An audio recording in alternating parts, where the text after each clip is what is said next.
I remember the light. I remember the words. I remember a few conversations that arrived at exactly the right time and quietly changed the weather inside me. Perhaps that is why certain people remain even after communication doesn't. Not because we are holding on, but because some moments leave no reason to be erased. We all have our private wars, our very own battles. Some fight them loudly, some disappear into silence, some hand them to Krishna and call the surrender peace. And perhaps that's beautiful. But surrender is not the same as stillness, and stillness is not always healing. Sometimes the prayer has already been answered, and the only remaining miracle is the courage to act upon it. You gotta keep going. Yes, but going forward is a verb. It asks for footsteps, not merely philosophy. And then maybe you're not asking for too much, maybe you're asking the wrong person.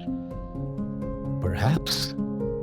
Though sometimes the greater irony is that nobody was asking for anything. There was simply a human being standing somewhere nearby, remembering what another human being had once done for him. That distinction matters because care does not always arrive with an invoice. Sometimes it arrives quietly, sits beside you for a while, and leaves without asking to be paid. And then comes, as my final act of acceptance, I won't ask anymore. There is something almost poetic about that. But acceptance is not measured by how beautifully we stop asking. It is measured by what we do after the asking stops. Because anyone can write about surrender. The difficult part is surrendering the version of ourselves that still needs the world to behave according to our wounds. We all have reasons. We all have histories. We all carry people, places, betrayals, illnesses, goodbyes, and ghosts that nobody else can completely understand. But a difficult past may explain the silence. It cannot make silence kind. A wound may explain the distance. It cannot make another heart disposable. That is not condemnation. That is simply the quiet mathematics of being human. What we survive is ours. What we do with it becomes ours too. And perhaps that is where Krishna enters the story.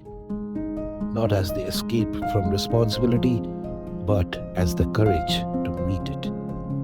To say, here is my fear, here is my anger, here is my past, here is the person I have become because of them. Not what shall I do with all of this? That is where thought becomes action. That is where philosophy becomes life. That is where surrenders become real. And perhaps that is another little comedy in all of this. We have become wonderfully fluent at sending messages to everyone without speaking to anyone. A status says what a conversation could have said, a quotation that says what a heart could have admitted. An indirect message travels farther than the person it was meant for. It is almost genius, really. Say everything to the universe and nothing to the person. Say everything to the universe and nothing to the person. Life does look rather sorted that way, right? No awkward conversation, no uncomfortable truth, no chance of being misunderstood.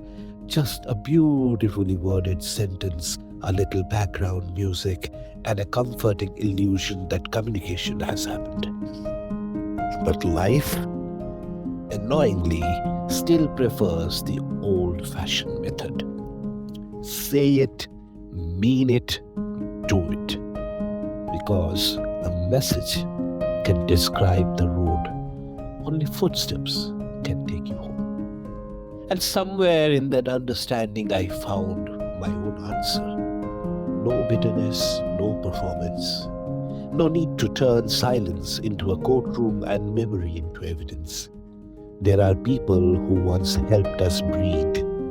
We remember them.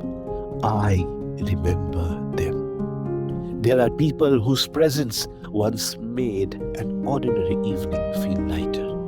We remember them too. I remember them. And sometimes, strangely enough, the most graceful thing we can do is remember without returning. Not every silence needs to be broken. Not every distance needs to be crossed. Not every unanswered message requires another question. Some things are allowed to remain beautifully unfinished. So, you gotta keep going. Well, I will. So should you. And perhaps that is the simplest truth of all. Not every person who walks beside us is meant to walk the entire road. Some meet us at a difficult bend, help us see the road again, and then take another path. There is no tragedy in that. There is only gratitude and the quiet discipline of what not turning gratitude into attachment. If our paths cross again, there need be no explanation. Perhaps just a smile, a genuine one, a kind that carries no accusations and asks no question. Because some things are better left where they first became meaningful, in memory, in silence, and in the strange grace of having once mattered to each other. I remember the light. That is enough. And if somewhere, someday, that light has become difficult to find, may Krishna guide you towards it. Not through another beautiful thought, not through another perfect sentence, but through the one thing no philosophy can substitute for: the courage to take the next step. The courage to take the next step. The courage to take the next step.